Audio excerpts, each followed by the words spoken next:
मान लीजिए कि शिन पर एक म्यूटेंट सी मॉन्स्टर हमला कर देता है। वो जापान है, वहां ऐसा होना कोई बड़ी बात नहीं है। ऐसे में अगर शिन के शरीर की सिर्फ छोटी उंगली ही बच जाए तो ट्रांस डिफरेंशिएशन उस उंगली की सेल से ब्रेन सेल्स, हार्ट सेल्स और मसल सेल्स बना सकता है। शिन एक बार फिर से जिंदा हो जाएंगे। यह बात भले ही साइंस फिक्शन सी लगती है, लेकिन जेलीफिश और इंसानों की जीन्स काफी कुछ एक जैसी होती हैं। अगर जेलीफिश ये ट्रिक सीख सकती है तो हम क्यों नहीं? एक अकेली जेलीफिश से उसकी जैसी सैकड़ों जेलीफिश का जन्म हो सकता है। यह कारनामा सिर्फ कुदरत ही कर सकती है, लेकिन शायद ज्यादा लंबे समय तक नहीं। अगर हमें भी जेलीफिश के ये जेनेटिक सीक्रेट्स का पता लग जाए तो हम भी अपने बूढ़े होते अंगों या शायद पूरे शरीर को ही रीजनरेट कर सकें। मुझे पूरा यकीन है कि एक दिन इंसान भी जेलीफिश के प्रोसेस से अमर हो जाएंगे।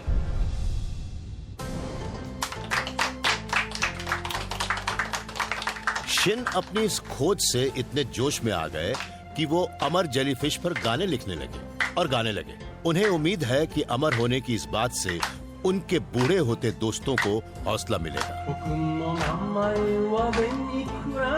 वो उनसे कहते भी हैं कि वो भी तब तक जिंदा रहें जब तक उन्हें इस जेलीफिश के वो जेनेटिक सीक्रेट्स नहीं मिल जाते।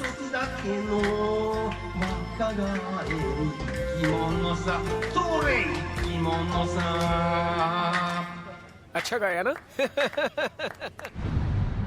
इंसान के अमर होने की बात तो सिर्फ एक फैंटेसी है, मगर जेलीफिश के इन्फिनिट रीजनरेशन की बात एक बायोलॉजिकल हकीकत है। तो क्या हम अपनी बायोलॉजी से वहां तक पहुंच सकते हैं?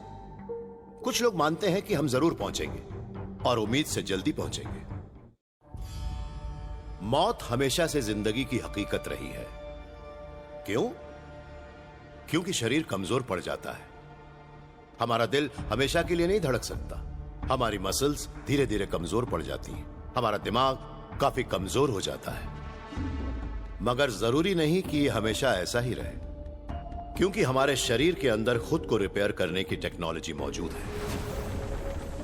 स्टेम सेल्स, ये वो सेल्स हैं जिन्हें उकसाने पर वो शरीर के किसी भी अंग को नया बना सकती हैं, अगर हम उन्हें ऐसा करने के लिए मजबूर करें। सेल बायोलॉजिस्ट लैरी गोल्डस्टीन मानते हैं कि अगर हम अपनी उम्र लंबी करना चाहते हैं तो हमें एक बहुत बड़ी बाधा को पार करना होगा। धीरे धीरे कमजोर होने वाले दिमाग का डिक्लाइन रोकना होगा। मुझे तब बहुत बुरा लगता था जब मैं अपनी माँ की देखभाल कर रहा था, क्योंकि वो 70 साल के आसपास थीं और उन्हें अल्जाइमर्स हो गया था। वो बहुत बुरा अनुभव था और मैं नहीं चाहता था कि किसी को भी अपने परिवार के सदस्यों या दोस्तों को उस हाल में देखना पड़े। हम में से करीब 50% लोगों को 85 साल की उम्र तक पहुंचते पहुंचते अल्जाइमर्स हो जाता है। लेकिन 85 साल की उम्र में अगर शरीर स्वस्थ हो और दिमाग काम न कर रहा हो तो फिर उस उम्र का क्या फायदा? Sanford consortium of regenerative medicine में लैरी ने अपनी डेस्क पर एक आर ग्लास रख लिया। वो उन्हें ये याद दिला रहा था कि लोगों के पास वक्त कितना कम है। मगर अब लैरी मानते हैं कि उन्हें बढ़ती उम्र के साथ अपाहिज कर देने वाली अल्जाइमर से लड़ने का उपाय मिल गया है, स्टेम सेल्स।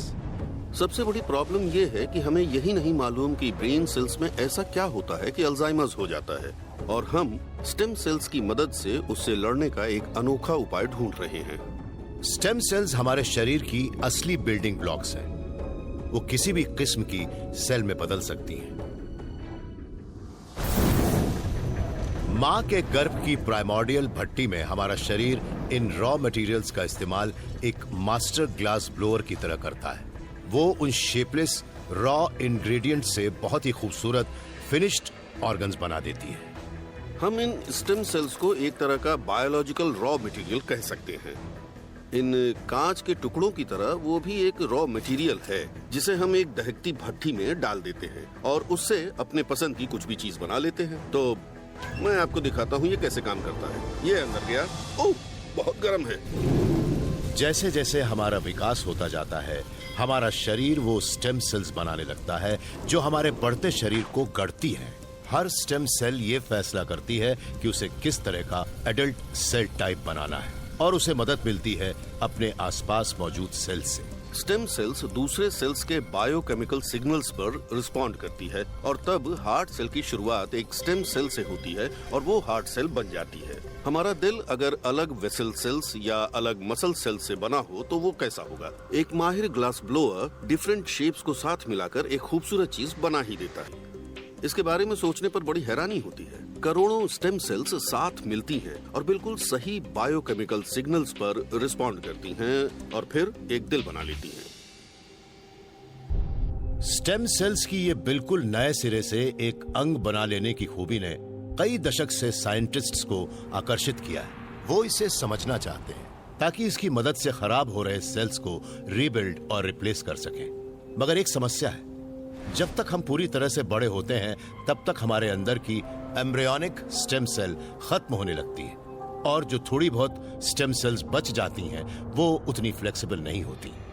हमारे अंदर कुछ एडल्ट स्टेम सेल्स भी होती हैं जो पूरी तरह से नहीं बनी होती। वो सिर्फ एक ही तरह का एडल्ट टिश्यू बना सकती हैं।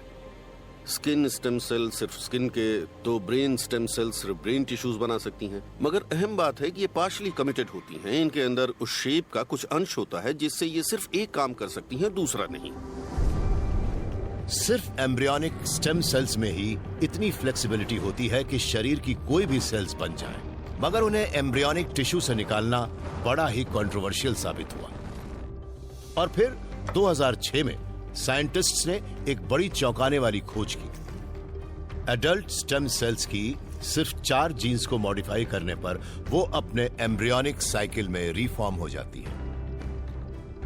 इसके बाद वो इंड्यूस्ड प्लूरिपोटेंट स्टेम सेल्स यानी आईपीएस सेल्स बन जाती हैं।